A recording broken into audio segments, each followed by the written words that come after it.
चलिए तो फिर बारी आ गई है डे 10 के आंसर सेगमेंट की in the 30 days exercise plan. I hope 30 minutes या थोड़ा ज़्यादा लगा कर भी आप अपने इस तैयारी को बहुत पक्के से पूरे कर पा रहे हो।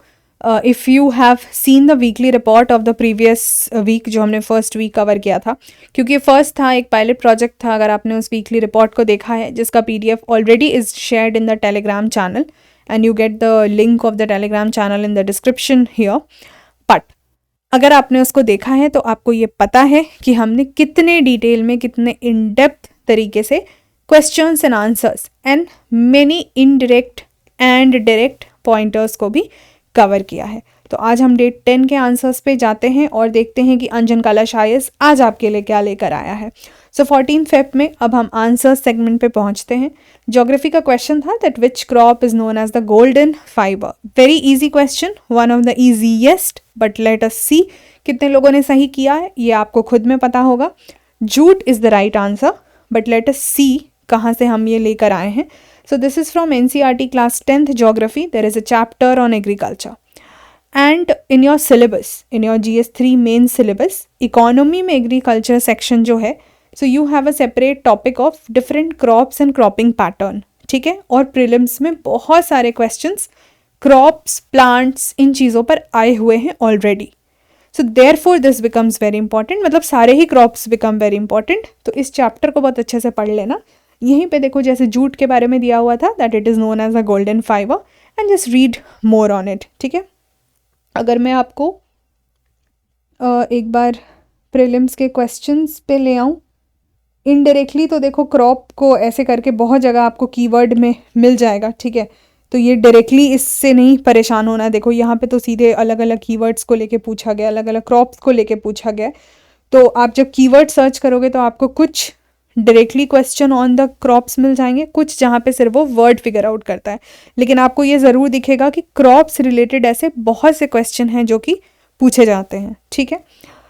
अच्छा, क्रॉप्स रिलेटेड जो पूछे जाते हैं यू हैव टू अंडरस्टैंड कि ये एनवायरनमेंट पर्सपेक्टिव से भी पूछा जाता है, ज्योग्राफी पर्सपेक्टिव से भी पूछा जाता है, एंड ऑफ कोर्स उसमें ही इकोनॉमी आ जाएगा because it is a part of economic geography, and historical perspective से भी पूछा जाता है कि कौन से क्रॉप्स को पहले इम्पोर्ट एक्सपोर्ट किया जाता था, या फिर ब्रिटिश के टाइम से रिलेटेड कुछ क्रॉप्स की बात ऑलरेडी की गई है क्वेश्चंस में।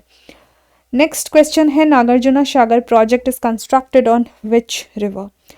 You might have gone confuse at least some of you, क्योंकि सदर्न इंडिया के रिवर्स हैं तो हो सकता है किसी ने कावेरी सोच लिया होगा, किसी ने कुछ और सोच लिया होगा। कन्फ्यूजन होने के चांसेस यहाँ बहुत हाई हैं। The answer is Krishna river, और आप यहाँ से पढ़ सकते हो क्योंकि देखो रिवर्स, डैम्स हमने ऑलरेडी ये देखा हुआ है, so there is no point repeating about it. But आपको पता है कि हिस्टोरिकल पर्सपेक्टिव हो या जोग्राफिकल पर्सपेक्टिव हो, ये क्वेश्चंस बहुत प्रोमिनेंट हैं और बार बार पूछे गए हैं। तो जैसे यहाँ पर क्या है news, world's largest masonry dam, ये भी एक फैक्ट है जो आप याद रख सकते हो। Nagarjun Sagar dam is located in the Nalgonda district across river Krishna, ठीक है, तेलंगाना स्टेट। तो ये ध्यान रखना। चलो next article, under which article of the constitution of India can the president be impeached. The answer is article 61। मैंने आपको पहले ही बोला हुआ है कि प्रेसिडेंट एंड इम्पीचमेंट ये सब टॉपिक जो है वो अपने आप में बहुत ही रेलिवेंट है, बहुत ही ज़रूरी है। प्रेसिडेंट से रिलेटेड क्वेश्चंस मैं आपको पहले भी दिखा चुकी हूँ, but just showing you very quickly, चूँकि हम फर्स्ट लेक्चर में ये कर चुके थे, फर्स्ट जो हमने पॉलिटी वाला करा था, तो no point repeating much about it, but just very quickly 2023 में देखो इलेक्शन ऑफ प्रेसिडेंट और इस पर पूछ लिया एक क्वेश्चन, और दूसरा भी एक पूछा था, ये इलेक्शन टू द प्रेसिडेंट। तो अगर election to the president important है तो ऑफ कोर्स इम्पीचमेंट प्रेसिडेंट का वो भी इंपॉर्टेंट है, ठीक है। बाकी तो प्रेसिडेंट का जहाँ जहाँ रेफरेंस है, अब देखो जैसे खुद ही एक इम्पीचमेंट ऑफ द प्रेसिडेंट एक ऑप्शन में भी आया हुआ है 2022 में। So there is no reason that you are not suppose to know about the associated articles, ठीक है। ऐसे ही आपको बहुत जगह पे प्रेसिडेंट से रिलेटेड डायरेक्टली और इनडायरेक्टली क्वेश्चंस मिल जाएंगे, but our work is to now see the details of it. So you see article 61 of the constitution talks about procedure for the impeachment of president. तो क्या होता है, कैसे होता है, उसको आप पूरा डिटेल में पढ़ लेना। Prepare anything and everything related to the topic of impeachment, ठीक है। चलो, एंड ऑफ कोर्स आपने अगर सिर्फ सेपरेट प्रेसिडेंट और वाइस प्रेसिडेंट का टॉपिक पहले कवर करा है तो उसमें प्रेसिडेंट के अंडर में इम्पीचमेंट ऑलरेडी कवर हो जाता, क्योंकि मैंने आपसे उस दिन रेजिग्नेशन वाला भी पॉइंट पूछा था कि अगर प्रेसिडेंट को रिज़ाइन करना है तो वो रेजिग्नेशन लेटर किसके नाम पे एड्रेस करेंगे, ठीक है। तो यहाँ सब मतलब हम इनडायरेक्टली कवर करने की कोशिश कर रहे हैं प्रेसिडेंट से related different variety of topics की। अगला करंट अफेयर क्वेश्चन है, कनेक्टिविटी की हमने बात की थी between India and which country, जहां हमने ट्रांसपोर्ट प्रोजेक्ट की बात की थी, Kaladan multi modal transit transport project that it connected India and which country. The answer is Myanmar. News देखते हैं। वैसे तो ये मई 23 की क्लिपिंग है बट ये न्यूज़ में आते रहता है।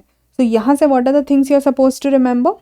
फर्स्ट ऑफ कोर्स जो मेरा क्वेश्चन है, Kaladan multi modal transit transport project India and Myanmar, ठीक है। लेकिन ये ध्यान रखना है Kaladan river can be asked. दूसरी चीज़, इंडिया में अगर लिंक कर रहा है तो कौन से स्टेट से, Mizoram, another point. And then यहाँ पे एक और पोर्ट का नाम याद रख लेंगे, सिटवे पोर्ट, ठीक है। तो उससे क्या हो जाएगा कि प्रीलिम्स में जितने भी पॉसिबल क्वेश्चंस के चांसेस बन सकते हैं वो हमारा इसमें ऑलरेडी कवर हो जाएगा। क्योंकि देखो ट्रांसपोर्ट और ये सब से रिलेटेड भी वो रूट से रिलेटेड हो गया या फिर इस तरह का टॉपिक जो है इनडायरेक्टली वो पूछा जाता है, डायरेक्टली इनडायरेक्टली बहुत बार पूछा जाता है। देखो इंफ्रास्ट्रक्चर से भी पूछा गया है, ऑल्दो इसका टॉपिक कुछ और था but they do ask related to that, ठीक है। ट्रांसपोर्टेशन और ये सब पूछा हुआ है। रिवर्स हम ऑलरेडी कर चुके हैं। लेट अस सी म्यांमार ऑप्शंस में कहाँ दिखता है, ये देख लो। कॉरिडोर की बात हो रही है, हाईवे की बात हो रही है। So basically India's project on connectivity अब आपको साथ ही दिख रहा है, इसमें अब मुझे और कुछ भी एक्सप्लेन करने की ज़रूरत नहीं है। And this is 2023। More over ये ऑप्शंस वाले हैं तो अब आपको सब कुछ याद रखना ज़रूरी है, लेकिन यू कैन नॉट एक्सपेक्ट कि आप एलिमिनेट करके आंसर्स फाइंड आउट कर पाओगे, ठीक है। Again see Myanmar is one of the option even though it was a rice related question. तो म्यांमार बहुत जगह पूछा गया है सम और दी अदर फॉर्म में, तो म्यांमार अपने आप में एक बहुत ज़रूरी हो जाता है। और यहाँ से ऑफकोर्स आप इंडिया म्यांमार के रिलेशंस को भी कवर कर सकते हो, लाइक प्रीवियस उसमें हमने दूसरे कंट्रीज़ के साथ देखा था। चलो एक लास्ट क्वेश्चन जो मैप में हमें चिली मार्क करना था, करंट अफेयर की वजह से मैंने ये डाला था क्योंकि वहाँ पे डेडलीस्ट वाइल्ड फायर की न्यूज़ जो है वो आई है। आप यहाँ पे देख लो, it records it's deadliest wild fire in 120 years again link to climate change, maybe but most probably, ठीक है। तो ये हो गया लोकेशन, इसके फिजिकल एंड पॉलिटिकल सब कुछ मैप से रिलेटेड ज़रूर देख लेना। कौन सा वाटर बॉडी रिलेटेड होता है वो देख लेना। यहाँ पे क्या माउंटेन रेंजेस मिलते हैं, अगर मिलते हैं तो क्या हैं, वो सब कुछ फिगर आउट ज़रूर कर लीजिएगा। कौन सा कॉन्टिनेंट है सबसे पहले तो आपको यही पता होना चाहिए। So find that out and know about these kind of current affairs smaller informations. तो आज हम डे 10 को भी कंप्लीट कर चुके हैं। अब हम कल मिलेंगे 9 AM डे 11 के साथ, और डे 11 जो है वो हमारा 15 फरवरी है। तो आप जल्दी से देख लो कि 15 फरवरी को हमारे कौन से क्वेश्चंस का टर्न आने वाला है। स्टार्टिंग में इकोनॉमी के क्वेश्चंस होने हैं, जो फिक्स्ड है वो तो रहेगा ही, ठीक है। And next we will have 16 फरवरी को साइंस एंड टेक के क्वेश्चन, क्योंकि पिछले बार हमने यहाँ पे इन्वायरमेंट कर लिया था, ठीक है। तो चलो अब हम डे 11 पे मिलेंगे। आई होप आप ये सीरीज़ कंटिन्यू कर रहे हो। Till then enjoy and do it properly so that the next 100 days आप बहुत ही बेहतर तरीके से अपनी 2024 के प्रिपरेशन के लिए यूज़ कर पाओ। चलो बाय बाय।